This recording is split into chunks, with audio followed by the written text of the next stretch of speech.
E aí, rapaziada, eu sou Bernardo Braga, membro da GP da Struct, e tô aqui para passar mais uma aula para vocês, dessa vez aula de Git e GitHub. Então, vambora. Então, primeiro de tudo, vamos começar do básico. O que é Git e o que é o GitHub? Tem muita gente que acaba confundindo por causa do nome parecido, mas eles na verdade têm funções diferentes. Primeiro, o Git é uma ferramenta de versionamento que é amplamente utilizada em desenvolvimento de software. O que significa? Por exemplo, tá o seu colega e você trabalhando num código. E isso pode acabar gerando conflito, porque você pode estar trabalhando numa parte do código e aí o seu colega está trabalhando em outra parte que acaba atrapalhando a sua parte, e aí, ou vocês podem acabar escrevendo a mesma coisa, só que com palavras diferentes, e qual dessas duas versões vai para a versão final, entendeu? Então, o que o Git faz é ele divide o seu código em várias versões e separa o código para essas pessoas. Então, por exemplo, o seu amigo trabalha no código 1 e você trabalha no código 2. Isso evita esse conflito que o código pode ter. Então, entre as vantagens está a facilidade em utilizar o código, justamente por ele estar separado. Ele evita conflitos entre o seu código e o código do seu colega e deixa tudo mais organizado, porque justamente vai ficar separado, né?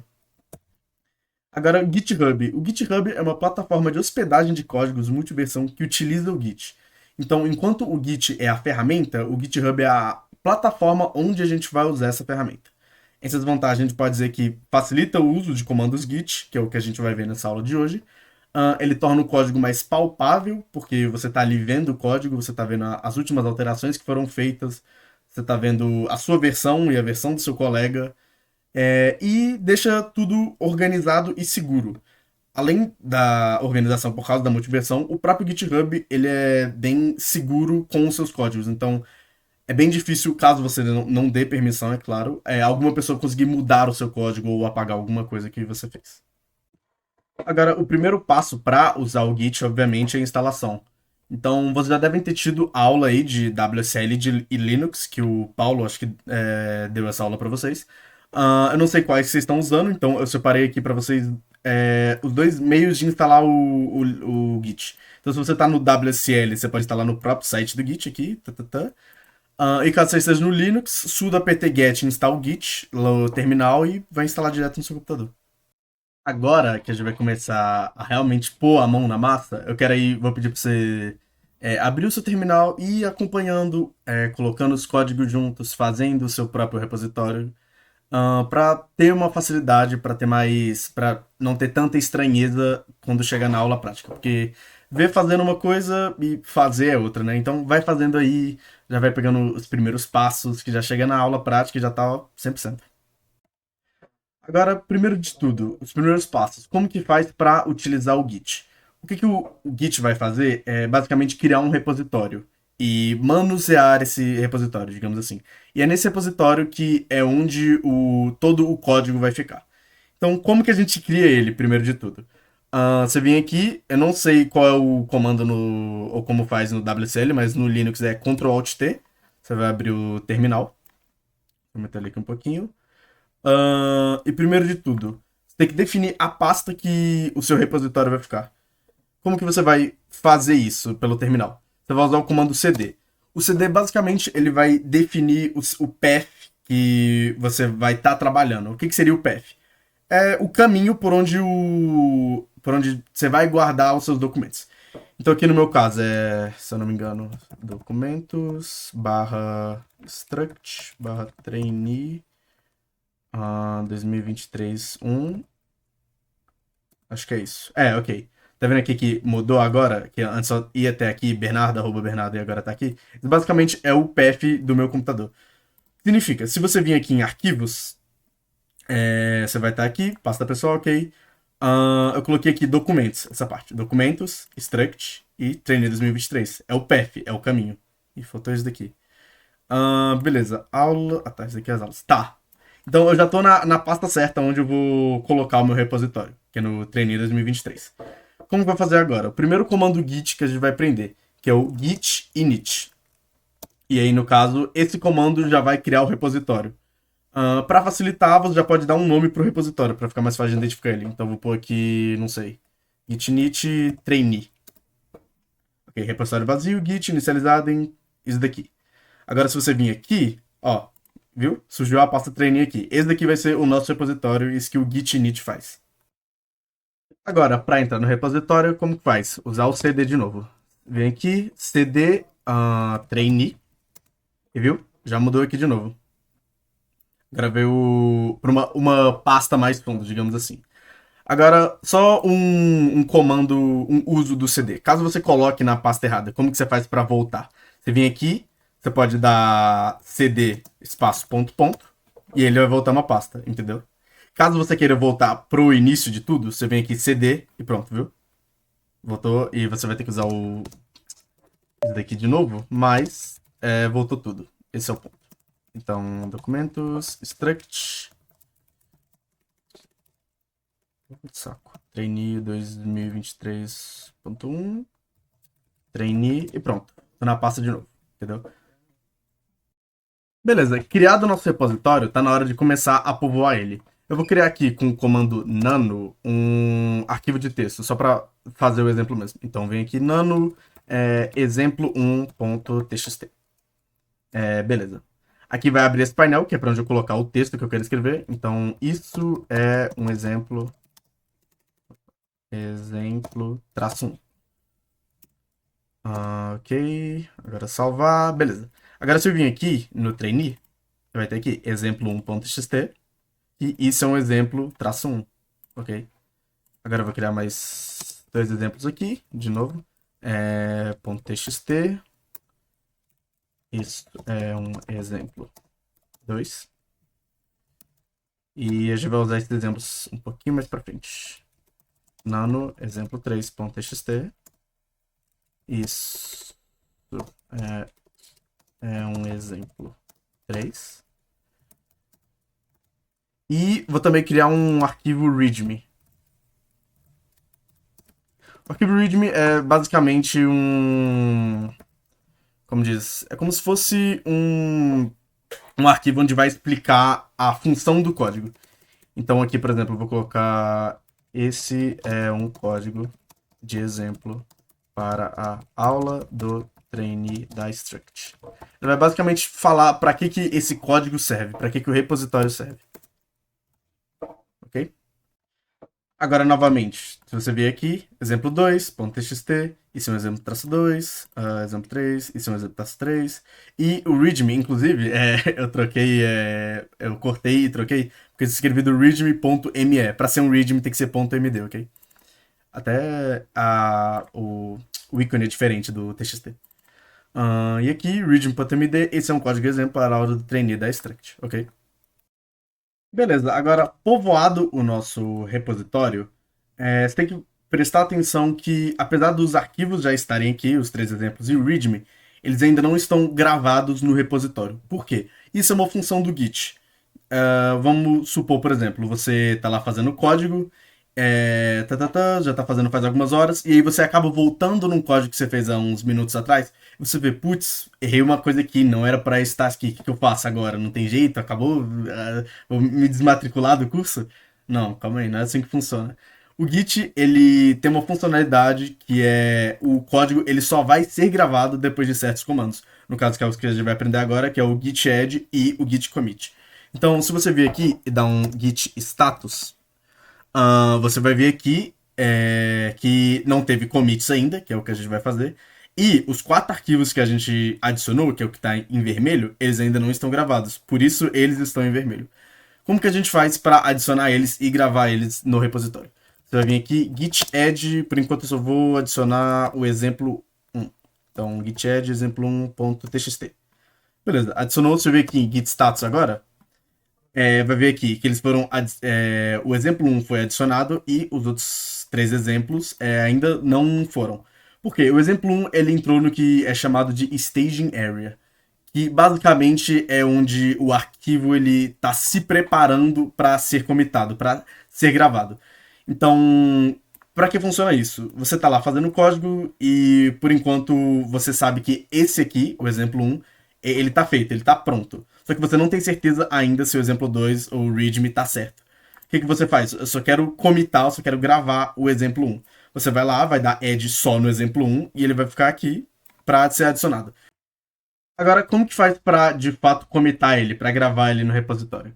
Você vem aqui, git commit, e vai abrir esse painel, que é basicamente para dar um nome para o commit, digamos assim. Porque, por exemplo, caso você queira, você sabe que em tal commit você adicionou tal coisa ao código. Você pode pesquisar pelo nome e você vai saber, nesse commit está aqui. Beleza, então você vai dar meio que um nome para ele. Então aqui pode ser exemplo 1 adicionado. Gravar, ok. Beleza, agora se você aqui fez até o comando master, exemplo 1 adicionado, um arquivo mudado, uma inserção. Agora se você ver aqui, git status, você vai ver, o exemplo 1 sumiu, só o exemplo 2 e o exemplo 3, que ainda não foram adicionados, e o readme, claro, que ainda não foram adicionados, estão aqui. Agora, outra funcionalidade do Edge, você vai vir aqui, git add, na verdade, git add exemplo 2. Eu vou mostrar outro jeito de dar commit. Agora você vai vir aqui, git status de novo, claro. Vou ver aqui, exemplo 2, adicionado, está no staging area, readme exemplo 3 ainda não. Você vai aqui, git commit. Você pode também, só para ficar mais fácil, só um atalho, em vez de abrir aquele painel, você pode dar git commit -m e aí escrever o nome do commit. Então aqui, exemplo 2 adicionado. Só tem que ter cuidado, porque quando você usa aqui, ele reconhece o espaço como meio que ele sai do nome e acha que o que vem depois do espaço é um comando. Então, tipo, se eu fazer aqui, exemplo 2 adicionado, ele vai dar errado. Porque ele não achou o caminho.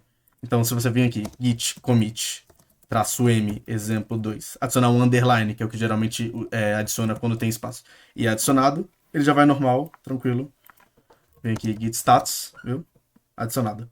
Agora, só mais uma última função do add, que você vem aqui, git add, se você dá espaço, ponto, ele vai adicionar todos os arquivos para staging area. Você não precisa ficar especificando.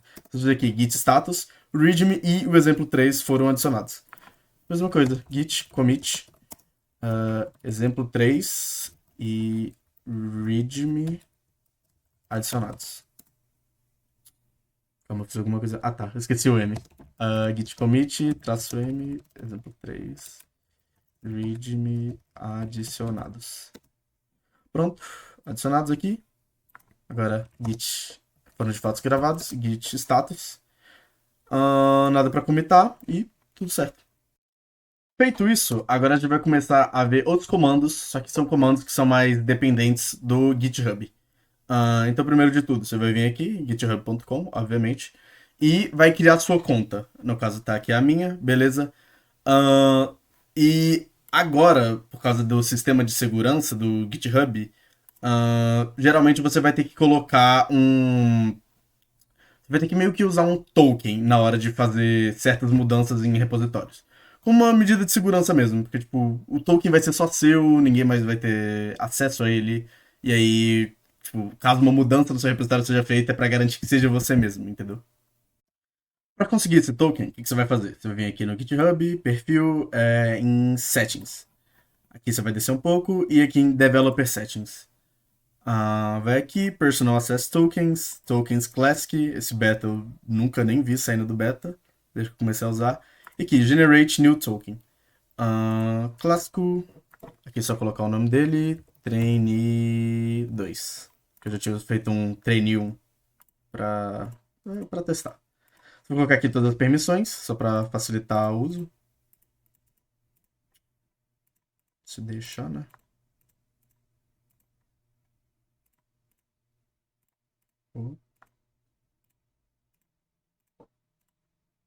Aqui também tem uma opção, só para falar tudo, de expiração do código, é o tempo do token, que é o tempo que seu token ele vai ficar disponível para você usar. Aqui custom, no expiration, só para ter mais segurança, né? Vem aqui generate token, ok, gerou meu token, eu vou salvar ele aqui, porque eu vou usar ele no futuro, e beleza. Aqui, o trainee, ele é um repositório local. Significa que ele tá só no seu computador. Só você pode modificar ele, porque só você que tem acesso ao seu computador. No caso de um trabalho em grupo, que é geralmente para que o GitHub serve, os outros membros teriam que ter acesso a esse repositório. O que a gente usa para fazer isso? O GitHub. Justamente, a gente vai criar um repositório remoto e vai ter que passar o nosso repositório local para o repositório remoto do GitHub e assim os outros membros têm acesso a esse repositório. Para isso, a gente vai vir aqui no GitHub, vir em seus repositórios, tem até aqui o repositório do projeto final, new, e vai dar o nome para o repositório. Deixa eu pensar, pode ser Trainee 2023. Ok, deu certo. E aqui criar o repositório. Agora, criado esse repositório, o próprio GitHub ele te dá um tutorial aqui de como você passa o repositório local pro GitHub. No caso, a gente já fez essas partes aqui, menos essa daqui, que eu vou fazer logo logo. Você vem aqui, vai pegar git remote, que é o comando para fazer essa mistura entre o local e o remoto. Vai vir aqui, pronto, o repositório local já está conectado ao remoto, já passamos para ele pro GitHub. O problema é, agora se você vir aqui, a gente já está no nosso repositório, a gente já passou o repositório local para o repositório remoto, mas cadê os arquivos de texto que a gente colocou? Não está aqui em issues, não está aqui em pull request, era para estar aqui em code, que é onde o código fica, pelo nome. Ainda está faltando a gente usar um código, que a gente vai passar os arquivos do repositório local para o repositório remoto. Qual que é esse código? A gente vai vir aqui, git push. Qual o problema? Primeiro, você tem que setar uma branch pro seu repositório, uma branch padrão. O que seria uma branch? Lembra quando eu falei que o GitHub ele permite você trabalhar várias, o GitHub e o Git ele permite você trabalhar várias versões de um mesmo código? Então, essas versões são chamadas de branches. Cada branch tem essa versão do código, uma versão antiga ou uma versão nova que é que você está trabalhando agora. Então, se você vir aqui, Git branch, vai ver aqui que tem a master, que é basicamente a branch principal que vem por padrão em cada repositório. A partir do momento que a gente começa a colocar arquivo no repositório, ele já cria essa branch automaticamente. Então a gente tem que usar esse código aqui, que ele colocou, para esse comando, para setar essa branch master como a default, que é para onde todas as modificações vão ir. Fez daqui, agora que a gente entra na parte do token. Como eu disse, o token ele é usado para segurança, então qualquer modificação grande, tipo um push, que foi feita, ele vai pedir o token. Então aqui a gente vai colocar, no meu caso, bbraga, que é o username do GitHub, e aí ele vai pedir uma senha, que é o token que eu salvei aqui. Vem aqui, coloca. Foi feito. Conseguimos fazer o push do repositório local para o repositório remoto. Se tivesse colocado qualquer outra coisa aqui na hora da senha que não fosse o token, ele ia negar e ia dar erro. Não ia dar erro, mas não ia dar certo. Agora, se você vir aqui e dar um F5 na página, aqui ó, já apareceu. O nosso readme, o nosso exemplo 1, e tá aqui ó, isso é um exemplo 1, isso é um exemplo... Ih, mudei aqui. Isso é um exemplo 3, ok? Isso que o push faz. Inclusive, se você vir aqui em commits, você vai poder ver os commits que a gente fez. Ó. Exemplo 1 adicionado, exemplo 2 adicionado, exemplo 3 barra readme adicionados, que nem os nomes que a gente colocou lá na hora de fazer os commits. Por fim, agora, para a aula não se estender mais do que eu acho que já se estendeu, a gente vai ver o último comando do Git, que a gente vai fazer uma coisa inversa agora. A gente criou os arquivos no repositório local e passou eles mudou eles, né? E passou eles para o repositório remoto no GitHub. Mas o que acontece se a gente mudar um arquivo no repositório remoto e quiser colocar ele no local? Então a gente vem aqui, editar. Esse exemplo para a aula. Tá, então muda aqui. Esse não é um exemplo da aula do treino da Struct. Vem aqui, comita. Beleza. Beleza. Comitou essa, mudou. Mesma coisa nesse daqui. Isso não é um exemplo.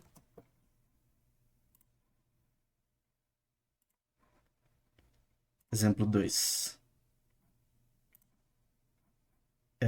Isso não é um exemplo. Deixa eu só adicionar o 2 aqui também.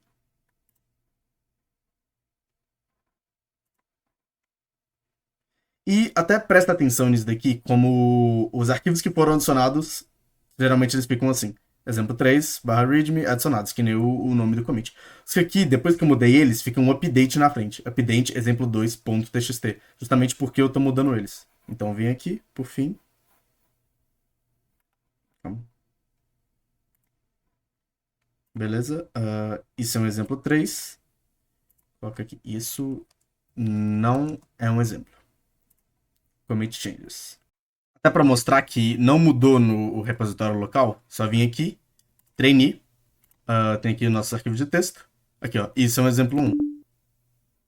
Opa, calma aí, só fechar isso daqui. Esse daqui é outro código, pode fechar também. Beleza, exemplo 2. Isso é um exemplo, ainda não mudou. Isso é um exemplo. Isso é um exemplo. Ok. Agora, como que a gente faz para passar essas mudanças do repositório remoto para o repositório local? A gente vem aqui e usa o comando git pull. Vai fazer daqui, mudou, ó, fez tudo certinho. Agora, se a gente vir aqui, struct, trainee 2023, trainee, ó, isso não é um exemplo. Isso não é um exemplo. Isso não é um exemplo. E esse não é um exemplo. Ele basicamente pegou as mudanças que aconteceram no GitHub e passaram para o nosso repositório local. É o processo reverso. O push, você passa ele do repositório local para o remoto, e o pull você passa do remoto para o local. Bom, esses são todos os comandos Git que a gente tem para ver nessa aula gravada, até porque para ela não ficar muito grande e tediosa. Eu aposto que todo mundo vai ver no 2x, mas tanto faz, eu também fazer isso. Esses são todos os comandos que a gente vai ver, só que ainda tem outros comandos Git que são importantes. Então, isso aqui o que a gente vai fazer? A gente vai ver eles durante a aula prática. No caso é o git clone, git branch e acho que mais outros dois. E a gente vai. Vocês não vão só ver o vídeo, e como vão também trabalhar com ele. A gente vai fazer exemplos ali, todo mundo junto. Na postagem do Google Classroom sobre a aula de Git, se eu não me engano, provavelmente já vai ter um arquivo que eu vou fazer que tem basicamente o que cada comando faz, para vocês não chegarem na aula completamente sem saber de nada. Então, acabou isso daqui? Vai lá no. E tem tempo, né? Vai lá no Classroom, dá uma olhada nos comandos, rapidinho, acho que são só 4 comandos, de boa. Chega na aula já sabendo o que fazer, pelo menos tendo um norte, né? Não sabendo o que fazer. Inclusive, já que vocês estão vendo direto do YouTube, deixa o like, compartilha, se inscreve, ativa o sininho para não perder nenhuma das aulas do trainee, beleza? O projeto final depende disso. Falou, rapaziada.